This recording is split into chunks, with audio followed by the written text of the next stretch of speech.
Iya, iya Mas, kan begini, Pak Jokowi sendiri selalu minimal di lingkarannya Pak Jokowi itu menjelaskan apa yang dilakukan Pak Jokowi ini semata-mata untuk menyelamatkan Indonesia di 2045. Sehingga dia merasa harus ada penerus, keberlanjutan dan sebagainya. Yang seperti ini sebelumnya pernah dikomunikasikan nggak sih? Karena kan Pak Jokowi bagaimanapun kan selama 10 tahun ini kan masih kader PDI Perjuangan. Paling tidak bukan selama 10 tahun. Oh, sebelumnya juga 23 tahun. Oh, 23 tahun. Oh. Iya, 20 tahun lebih ya. Sejak wali kota Solo. Oke, wali kota Solo. Dan pernah jadi wakil ketua DPD ya, Jawa Tengah. Jawa Tengah. Artinya bukan main-main lah, bukan sekedar kader tapi juga pengurus gitu kan. Harusnya kan dikomunikasikan, misalnya mohon izin Ibu partai saya harus melakukan ini. Kenapa? Karena atau berbeda yang disampaikan sehingga melihat Bu Mega sampai seperti kecewa gitu dengan begini, kekecewaan kita itu bukannya Bu Mega, kita semua harusnya bagi Indonesia kecewa juga ketika terjadi pelanggaran terhadap konstitusi pada ideologi. Pelanggaran pertama kan kita masih ingat ada wacana untuk perpanjangan masa jabatan presiden. Betul nggak? 3 kali. Kemudian oke, nggak bisa. Perpanjangan aja lah karena COVID 3 tahun. Nah, itu kan ada ambisi di sana. Artinya ada yang tidak siap untuk melepaskan kekuasaan itu. Ternyata kekuasaan itu nyaman ya, enak ya. Melenakan ya, menyilaukan ya. Itu kalau orang Jawa bilang meli gendong lali. Meli gendong lali. Iya, semuanya lupa karena kekuasaan. Nah, maka diperjuangkan terus itu. Ya, karena gagal, maka dilakukan pelanggaran konstitusi dengan keputusan MK nomor 90 itu.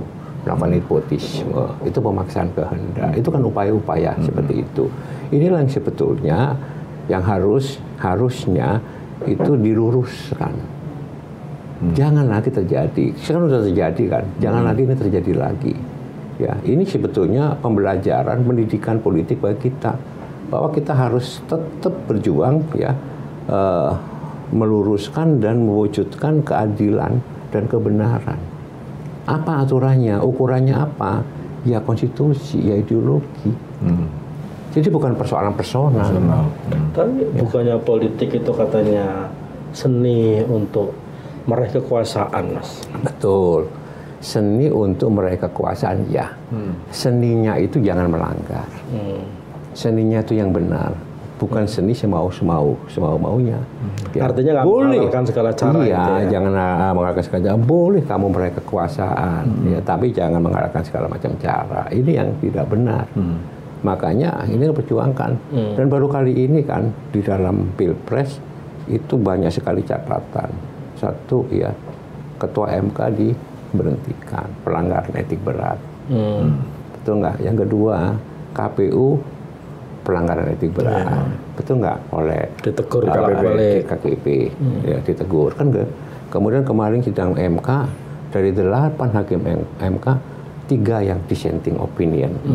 Artinya sebetulnya perlu ada pemungutan ulang di beberapa provinsi yang ditenggarai, ya kan ya, terjadi politisasi bansos misalnya, atau penekanan aparat kepada perangkat-perangkat di bawah.